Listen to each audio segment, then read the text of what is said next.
નમસ્કાર. શું હવે ગુજરાતમાં તમામ ધર્મનો એક જ કાયદો? લગ્ન, છૂટાછેડા, દત્તક, વારસાઈ સુધી બધું બદલાશે? હાલની સ્થિતિ ભારતમાં ફેમિલી લો અલગ અલગ ધર્મ પ્રમાણે ચાલે છે. મુસ્લિમ માટે મુસ્લિમ પર્સનલ લો છે, હિન્દુ માટે હિન્દુ મેરેજ એક્ટ 1955 છે, ખ્રિસ્તી માટે ઇન્ડિયન ક્રિશ્ચિયન મેરેજ એક્ટ 1872 છે, પારસી માટે પારસી મેરેજ અને ડાયવોર્સ એક્ટ 1936 અમલમાં છે. આમ દરેક ધર્મ સંસ્થાએ વ્યક્તિગત જીવનને સ્પર્શતા પ્રશ્ન જેવા કે લગ્ન, કુટુંબ જીવન, સ્ત્રીઓ અને પુરુષોની એકબીજા તરફથી જવાબદારી, દંડ અને અધિકારો વિશે આદેશો આપેલા છે. સ્વાભાવિક રીતે જ અનેક ધર્મ અને સામાજિક વલણો એકબીજાથી વિરુદ્ધ માન્યતાઓ ધરાવતા હોય છે અને આના કારણે સમાજ જ્ઞાતિઓ, પેટા જ્ઞાતિઓ અને અનેક નાના નાના જૂથોમાં વહેંચાઈ જાય છે. આ બધાની વચ્ચે એક બાબતમાં એક સૂત્રતા જણાય છે અને તે એ છે કે જે વ્યવસ્થા ઊભી થઈ તેમાં સ્ત્રીઓના અધિકારો ખૂબ જ મર્યાદિત રહેલા છે. સમાન નાગરિક ધારાથી વ્યક્તિના મૂળભૂત વર્તન પર એક સરખું નિયંત્રણ મુકાશે અને સામાજિક જવાબદારીઓમાંથી છટકવાના છીંડા ઓછા થશે. સ્ત્રી, પુરુષો અને બાળકોના વારસા અધિકારો સમગ્ર જન સમુદાય માટે એક સૂત્રતાવાળા હશે. સામાજિક જવાબદારીમાંથી છટકવા માટે ધર્મ પરિવર્તન બંધ થશે, લોકો એકબીજાની વધારે નજીક આવશે, કોમવાદ, જ્ઞાતિવાદનું જોર ઘટશે. યુસીસી લાગુ થાય તો બધાને માટે એક જ નિયમ રહેશે, ભલે તે કોઈ પણ ધર્મનો હોય. યુનિફોર્મ સિવિલ કોડ અંતર્ગત દેશના દરેક ધર્મ અને સમુદાયો માટે સમાન કાયદા બનાવવાની હિમાયત કરવામાં આવે છે. દરેક ધર્મમાં લોકો માટે લગ્ન, છૂટાછેડા, દત્તક અને મિલકતમાં સૌ માટે એક જ નિયમ લાગુ કરવો ઉપરાંત પરસ્પર સંબંધો અને પરિવારના સભ્યોના અધિકારોમાં સમાનતા આપવી આ જ યુસીસીનો ઉદ્દેશ્ય છે. તો આપણને બધાને પ્રશ્ન થાય કે યુસીસી કેમ લાવવો જોઈએ, સમાન નાગરિક ધારો કેમ લાવવો જોઈએ?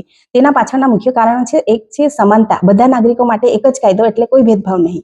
બીજું છે મહિલાઓના અધિકાર, ઘણા પર્સનલ લોમાં મહિલાઓને ઓછા અધિકાર મળે છે, યુસીસી થી તેમને વધુ સુરક્ષા મળી શકે છે. ત્રીજું છે કાનૂની સરળતા, હાલ અલગ અલગ કાયદા હોવાથી કન્ફ્યુઝન થાય છે. એક કાયદો હશે તો પ્રોસેસ સરળ બનશે. ન્યાયમાં સરળતા, જજને અલગ અલગ કાયદા વાંચવાની જરૂર નહીં રહે, એક જ કાયદાથી નિર્ણય ઝડપી થઈ શકે છે.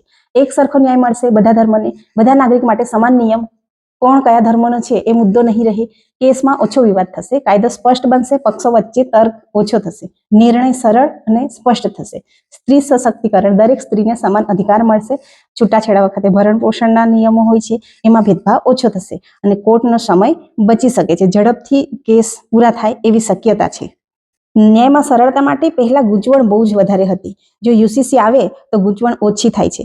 સમાન નાગરિક સંહિતાની ભારતમાં આવશ્યકતા કેમ પડી છે? વિવિધતામાં એકતા, યુનિફોર્મ સિવિલ કોડ, સમાન નાગરિક ધારો દ્વારા વ્યક્તિગત ધાર્મિક કાનૂનના આધારે ભેદભાવ અને વિરોધાભાસને દૂર કરીને બધા નાગરિકો માટે સમાન ઓળખાણ સ્થાપિત કરી રાષ્ટ્રીય એકતા અને બિન સાંપ્રદાયિકતાને આગળ વધારશે. માટે કાનૂની સમાનતાની આવશ્યકતા છે અને વિવિધ સમુદાય વચ્ચે એકતા અને સંભાવને પ્રોત્સાહન આપશે. ઉદાહરણ તરીકે કાનૂની બાધા વગર સામાજિક દુષ્ટ પ્રભાવ હેઠળ આંતર ધાર્મિક લગ્ન સંબંધોને સક્ષમ બનાવશે. મહિલાઓને સશક્ત બનાવવું, તેના દ્વારા વિભિન્ન વ્યક્તિગત કાનૂન જેવા કે બહુલગ્ન, અસમાન સંપત્તિની વહેંચણી, મહિલાઓ સાથે થતા ભેદભાવ અને દમનકારી પ્રથાઓને દૂર કરશે.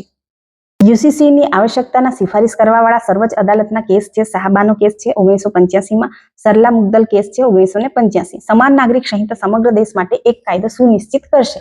ભારતના બંધારણના અનુચ્છેદ 44 કહે છે કે ભારતના સમગ્ર દેશમાં નાગરિકો માટે યુસીસી યુનિફોર્મ સિવિલ કોડ એટલે કે સમાન નાગરિક ધારાની ભારતની આવશ્યકતા રહી છે. ખ્યાલ ક્યારે આવ્યો? ભારતના બંધારણમાં ઉલ્લેખ કરવામાં આવ્યો છે. સમાન નાગરિક ધારાનો ખ્યાલ સૌ પ્રથમ બંધારણ સભામાં રજૂ કરાયો હતો. ભારતના બંધારણના અનુચ્છેદ 44 થી રાજ્યોને સમગ્ર ભારતના પ્રદેશ માટે સમાન નાગરિક ધારો ઘડવાનો પ્રયત્ન કરવાનો આદેશ આપેલ છે, જે રાજ્યના નીતિ નિર્દેશક સિદ્ધાંતોનો હિસ્સો છે. જેમાં જણાવવામાં આવ્યું છે કે રાજ્યોમાં બધા નાગરિકો માટે સમાન નાગરિક સંહિતા સુનિશ્ચિત કરવાનો પ્રયત્ન કરવો જોઈએ. હાલમાં અનુચ્છેદ 44 સંશોધનના રૂપમાં અપનાવવામાં આવ્યું છે. તો હવે પ્રશ્ન થાય કે સમાન નાગરિક સંહિતાની સમાજ પર શું અસર થશે? ધર્મ નિરપેક્ષ અને રાષ્ટ્રીય એકતા જળવાશે. ભારતના બંધારણના અનુચ્છેદ 25 ધાર્મિક પ્રથાઓ, સામાજિક કલ્યાણ અને સુધારા સાથે સંકળાયેલ બિન સાંપ્રદાયિક જોગવાઈઓનું નિયમન કરે છે. ધર્મ નિરપેક્ષતા એક જટિલ અવધારણા છે. આ અવધારણાનો ઉપયોગ સર્વપ્રથમ યુરોપમાં કરવામાં આવ્યો હતો. આ એક એવી વિચારધારા છે જેમાં ધર્મ અને ધર્મથી સંબંધિત વિચારોને જાણી જોઈને દૂર રાખવામાં આવે છે. બીજું છે લિંગ સમાનતા પર અસર થશે. ભારતના બંધારણના અનુચ્છેદ 15 ધર્મ, જાતિ, લિંગ અથવા જન્મના સ્થળના આધારે કોઈ ભેદભાવ નહીં ચાલે તેમ જણાવે છે. લિંગ સમાનતાનો અર્થ એ છે કે મહિલાઓ અને પુરુષોને સમાન અધિકાર, અવસર અને સંસાધન પ્રદાન કરવું. ત્રીજું છે વિવાદોમાં ઘટાડો થશે. દેશના તમામ સાંપ્રદાયિક ખાનગી કાયદાઓમાં એકરૂપતા આવવાથી હિન્દુ સમુદાય, મુસ્લિમ સમુદાય, પારસી સમુદાય અને ખ્રિસ્તી સમુદાયના અલગ અલગ રૂઢિગત રિવાજોના અસમાન કાયદાઓના સંદર્ભે થતા વિવાદોમાં સંપૂર્ણ ઘટાડો થશે. અને બીજું કે સામાજિક સંવાદિતા અને એકતા વધશે. યુનિફોર્મ સિવિલ કોડ સામાજિક બાબતોમાં સંબંધિત કાનૂન હોય છે જે બધા પંથના લોકો માટે લગ્ન, છૂટાછેડા, ભરણ પોષણ, વારસો, બાળકોને દત્તક લેવા માટે સમાન રૂપમાં લાગુ થાય છે. તો આ તો સમજ્યું આપણે કે યુનિફોર્મ સિવિલ કોડ શું છે. હવે ગુજરાતમાં શું ચાલી રહ્યું છે? ભારતમાં સંબંધો અને પરિવાર સંબંધિત કાયદાઓ લાંબા સમયથી અલગ અલગ ધર્મ પર આધારિત છે, પરંતુ હવે કેટલાક રાજ્યો બધા નાગરિકો માટે એક સમાન કાયદો લાગુ કરવા માટે પગલાં લઈ રહ્યા છે. ગુજરાત સરકાર અનુસાર આ કાયદો ખાસ કરીને મહિલાઓના અધિકારો મજબૂત કરવા માટે ઐતિહાસિક પગલું છે. તાજેતરમાં ગુજરાત સરકારે એક મોટો નિર્ણય લીધો. ગુજરાત વિધાનસભામાં લાંબી ચર્ચા પછી યુસીસી બિલ પસાર કરવામાં આવ્યું છે. એમાં મુખ્ય મુદ્દાઓ છે લગ્ન નોંધણી અને છૂટાછેડા. નવા કાયદા મુજબ મહત્વની વિગતો: ફરજિયાત નોંધણી લગ્ન અને છૂટાછેડા બંનેની નોંધણી કરાવી ફરજિયાત રહેશે. ભરણ પોષણ કોડ: છૂટાછેડા બાદ અરજદાર અને પ્રતિવાદી બંનેની આવક ધ્યાનમાં રાખીને વાજબી માસિક રકમ નક્કી કરશે. ઝડપીને કારણે પ્રતિવાદીને નોટિસ મળ્યાના 60 દિવસમાં માસિક રકમ બાબતે નિકાલ કરવાનો રહેશે. સ્ત્રી ધન: સુરક્ષિત પત્નીને મળેલ મહેર, દહેજ કે સ્ત્રી ભરણ પોષણની રકમથી બિલકુલ અલગ ગણાશે. હવે દરેક લગ્નનું રજીસ્ટ્રેશન ફરજિયાત છે. ન કરાવ્યું તો 10,000 થી 25,000 સુધી દંડ થશે. હવે ગુજરાતમાં લગ્નના નવા નિયમો: ઉંમર: યુવક માટે 21 વર્ષ અને યુવતી માટે 18 વર્ષ હોવી ફરજિયાત છે. આ અગાઉ દરેક ધર્મ પ્રમાણે લગ્નની વય અલગ અલગ હતી. હવે બીજું, એક પત્ની અને એક પતિત્વ: લગ્ન સમયે બંનેમાંથી કોઈનો પણ પહેલો જીવનસાથી હયાત ન હોવો જોઈએ. બીજું, લગ્ન કરનાર વ્યક્તિ માનસિક રીતે સ્વસ્થ હોવો જોઈએ. રીતિ રિવાજ: બંનેમાંથી કોઈ એક વ્યક્તિના ધાર્મિક રીતિ રિવાજ મુજબ લગ્ન થવા જરૂરી છે. રહેવાસી: લગ્ન સમયે ઓછામાં ઓછો એક પક્ષકાર ગુજરાત રાજ્યનો રહેવાસી હોવો જોઈએ. ગુજરાત યુસીસીમાં બીજો મુખ્ય મુદ્દો વારસા હક અને સંપત્તિના નિયમો. સમાન અધિકાર: વસિયત કર્યા વિના મૃત્યુ પામનાર વ્યક્તિની સંપત્તિમાં તેના હયાત જીવનસાથી અને બાળકોને એક સમાન હિસ્સો મળશે. જો કોઈ સંતાનનું અગાઉ મૃત્યુ થયું હોય તો તેના ભાગનો હિસ્સો તેના વારસદારોને એક સાથે મળશે. વસિયત વગર મૃત્યુ થાય તો સંપત્તિનું સમાન વહેંચણી થશે. બિલ દ્વારા વારસાગત સંપત્તિની વહેંચણી અંગે પણ બિલમાં વિસ્તૃત અને સ્પષ્ટ જોગવાઈ કરવામાં આવી છે. હવે ગુજરાત યુસીસીનો ત્રીજો મુદ્દો, લીવ ઇન રિલેશનશિપ માટે કડક કાયદો. લીવ ઇન રિલેશનશિપ માટે પણ રજીસ્ટ્રેશન જરૂરી છે. 1 મહિના સુધી નોંધણી ન કરાવીએ તો જેલ અથવા દંડ થઈ શકે છે. નોંધણી ફરજિયાત છે. લીવ ઇન રિલેશનશિપમાં રહેવાનું શરૂ કર્યાની તારીખથી 1 માસની અંદર નોંધણી કરાવવી જરૂરી છે. જો નોંધણી વિના 1 માસથી વધુ સાથે રહ્યા તો 3 માસની કેદ અથવા ₹10,000 સુધીના દંડ થઈ શકે છે.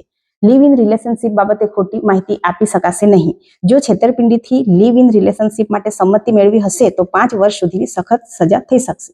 લીવ ઇન રિલેશનશિપમાંથી જન્મેલા બાળકોને મળશે કાયદેસર માન્યતા. મહિલાને ભરણ પોષણનો અધિકાર મળશે. એટલે ગુજરાતમાં સમાન નાગરિક ધારા આવવાથી તમામ ધર્મના લોકોને આ નિયમોનું પાલન કરવું પડશે. કોને લાગુ નહીં પડે? આ સમાન નાગરિક સંહિતા ગુજરાતના અનુસૂચિત આદિજાતિ એટલે કે એસટી શિડ્યુલ ટ્રાઇબ વર્ગને લાગુ પડશે નહીં, તેમજ આદિમ જૂથને પણ લાગુ નહીં પડે. આ કાયદો સમગ્ર ગુજરાત રાજ્યમાં લાગુ થશે. લગ્ન, છૂટાછેડા, વારસા હક, દત્તક, લીવ ઇન રિલેશનશિપ તથા તમામ દીવાની બાબતોને લાગુ પડશે અને તે તમામ ધર્મને બંધન કરતા રહેશે. સમાન નાગરિક સંહિતા લાગુ કરનાર આઝાદ દેશનું ગુજરાત બીજું રાજ્ય છે અને પ્રથમ રાજ્ય ઉત્તરાખંડ છે. આમ યુસીસીનો મુખ્ય હેતુ એક રાજ્ય એક કાયદો સમાન ન્યાય. તે લોકો માટે ન્યાય વધુ સ્પષ્ટ, ઝડપી અને સમાન બનાવે છે. માહિતી પસંદ આવે તો લાઇક અને સબસ્ક્રાઇબ કરવાનું ભૂલશો નહીં. ધન્યવાદ.